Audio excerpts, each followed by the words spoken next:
இந்த புதிய நாளை காண தந்த கிருபையில் கத்தரை ஸ்தோத்திரிக்கிறேன் தெரிவிக்கிறேன். இந்த புதிய நாள் எல்லாம் நல்லா இருப்பீங்கன்னு சொல்லி விசுவாசிக்கிறேன். கத்தர் காணவெளியில் கத்தர் உங்களோடு பேசக்கூடிய வார்த்தை சங்கீதம் 112 சங்கீதம் 23 வாக்கியம். இது கத்தரால் ஆகிட்டு நம்ம கண்களுக்கு ஆச்சரியத்தையும் அதிசயத்தையும் கத்தர் தினத்தில் நடத்தப் போகிறார். நீ எதிர்பார்க்குற தெய்வ பிள்ளையை எதிர்பார்த்து கொண்டு காரியத்தை கத்தர் சக்ஸஸ் பண்ணுவேன்னு கத்தர் வாக்கு கொடுக்காரு.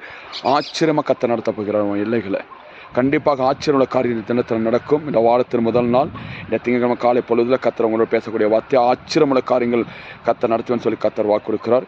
தொடர்ந்து ஜெபத்தில் முன்னேறி கொள்ளுங்க. அந்த வாக்குதத்தில் பிடிங்க. கத்தர் கண்டிப்பாக உங்கள் வாழ்க்கையில் அதிசயம் செய்வார். அது மட்டும் இல்லை, யாரெல்லாம் விசுவாசிக்கிறீங்களோ கண்டிப்பாக ஆச்சரியமுள்ள காரியம் நடத்த போகிறார். இதை கேட்குற தெய்வ பிள்ளை, நீ கேட்குற நிமிஷத்தில் அற்புதம் நடக்கும். நீ கேட்குற நேரத்தில் அதிசயமுள்ள காரியம் நடக்கும். விசுவாசிக்கணும். ஆமென்னு சொல்லுங்கள். எங்களுக்கு தெரியப்படுத்துங்க. எங்கள் ஊழியத்தை தாங்க, ஜெபத்தால் தாங்க. கத்தர் உங்களை ஆசீர்வதிக்க வல்லவராக நிற்கிறார். இதை பிறருக்கு இதை தெரியப்படுத்துங்க. கத்தர் உங்களை ஆசீர்வதிக்க வல்லவராக நிற்கிறார். ஷேர் பண்ணுங்கள். God bless you. Amen. Amen.